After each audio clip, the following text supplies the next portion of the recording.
ఈ అలవాట్లన్నీ పోయి అంతకుముందు ఉండేవి, మా చిన్నప్పుడు ఉండేవి. మాకు సమ్మర్ వెకేషన్లో మేము మొబైల్ లైబ్రరీ వచ్చేది.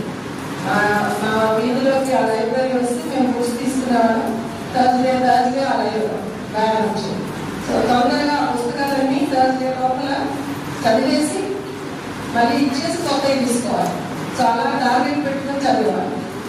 సో ఇప్పుడు అవి కరెక్ట్గా అంత ఫంక్షనింగ్గా ఉన్నాయో లేదో నాకు తెలియదు.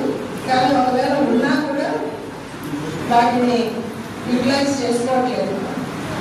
ఓకే, సో మధ్యలో ఏంటంటే TV, smart phones, next tabs, ఇవన్నీ ఇట్లాగా వచ్చేటప్పటికి ఇంటర్నెట్ రంగం ఎప్పుడైతే మనకి ఎక్కువ అయిపోయిందో, సో నెట్వర్కింగ్ సిస్టమ్, సో మనలో ఉన్న కొన్ని స్కిల్స్ అది సిస్టమ్ లాగేసుకుంటూ వస్తుంది. సో మొన్నప్పుడు మెడికల్ కాలేజ్లో ఆ తర్వాత పోస్ట్ గ్రాడ్యుయేషన్ చేసే వాళ్ళు ఒక రిక్వెస్ట్ లెటర్ నాకు ఇవ్వమంటే పక్కన బయటకు వెళ్ళాడు, చాట్ జీపీటీలో కొట్టేసి ఆ లెటర్ నాకు తెచ్చింది. అంటే సొంతంగా ఒక లెటర్ రాయాలన్నా కూడా బ్రెయిన్ పెట్టదలుచుకోలేదు. సో బ్రెయిన్ని వాడకపోతే బ్రెయిన్లో సెల్స్ అన్నీ డ్యామేజ్ అయిపోతాయి. పిల్లలు బ్రెయిన్ని బాగా మనం వాడుతుంటేనే అవన్నీ యాక్టివేట్ అవుతాయి. సో బ్రెయిన్ని వాడాలి అంటే రీడింగ్ ఉండాలి, నాట్ ఓన్లీ స్కూల్ బుక్స్, అన్ని బుక్స్. నెక్స్ట్ ప్లేయింగ్ ఉండాలి, అంటే గేమ్స్ అవి ఫిజికల్ యాక్టివిటీ ఉండాలి. సో ఇవి ఉన్నప్పుడు మన మెథడ్ బాగా పనిచేస్తుంది. ఇది ఉంటే ఆటోమేటిక్గా మీరు క్లాస్లో కూడా అన్ని మార్క్స్ వస్తాయి. అటువంటి మీకు కొత్త విషయాలు తెలియనివన్నీ, కొత్తవి పాతవి అన్నీ కూడా మనకి మన నాలెడ్జ్ పెరుగుతుంది. సో కొత్త క్లాస్ బుక్స్ క్లాస్లో 90, 100 వస్తే దాంట్లో ఏం చేసుకోలేము టీచర్. సో మనకి 10th క్లాస్లో 600 వస్తే ఏం చేస్తాం, తర్వాత ఏం చేయలేము దాంట్లో.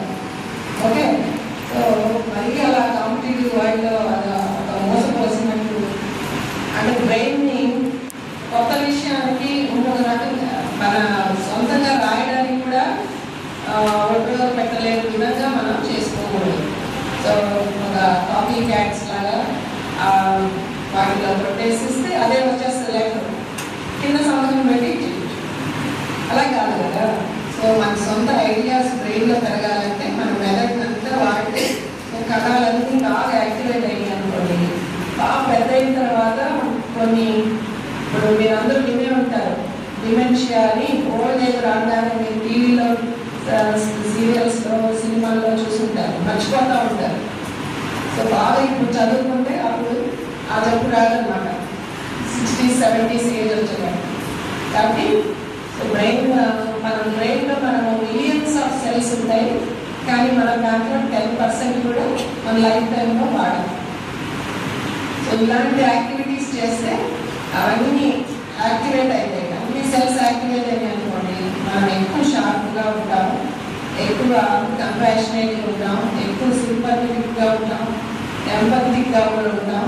అంటే ఇతరుల గురించి ఆలోచిస్తాం. ఒక స్టోరీలో మనం కొన్ని పాత్రలు మన మైండ్లో పెట్టుకున్నాం అనుకోండి. సో నెక్స్ట్ ఏం చేస్తాడు, వాళ్ళు ఎలా వెళ్తారు, ఆమె ఏం చేస్తుంది, ఆమె ఏం డెసిషన్ తీసుకుంది, ఇలా మనం ఆలోచిస్తాం. సో ఇతరుల గురించి ఆలోచించడం, మరీ సెల్ఫిష్ అయిపోకుండా నా గురించే నేను ఆలోచించుకోకుండా పక్కన వాళ్ళ గురించి కూడా ఆలోచించడం, ఇవన్నీ కూడా మనకు అలవాట్లేదు. సో మంచి మనిషిగా ఉండాలి అంటే ఇవన్నీ అవసరం అన్నమాట.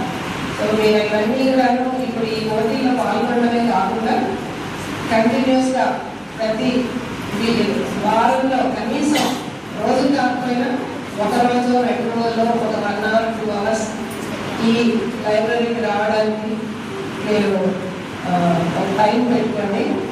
మా అమ్మని నాన్నని బాగా గట్టిగా అడగండి వెళ్ళాల్సిందే అని. ముందుంటే చిన్నపిల్లలందరూ వీళ్ళు బుక్స్ కూడా ఉన్నాయి. సో మీరు వెళ్ళి గట్టిగా నన్ను నింపాల్సిందే, అక్కడ నేను వెళ్ళి చదువుకొని రావాలి అని చెప్పండి. సో ఆ యాక్టివిటీస్ అన్నింటిలో పార్టిసిపేట్ చేయండి. డెఫినెట్గా మీకు బాగుంటుంది, స్కూల్లో కూడా మంచి మార్క్స్ వస్తాయి. ఓకే, సో ఈరోజు ఇక్కడ రావడానికి కూడా మాకు కొంచెం అడ్మిషన్స్ అవి బిజీగా ఉన్నా కూడా డాక్టర్ గారు చెప్పగానే నేను ఇంకా వేరే 2 సరే నేను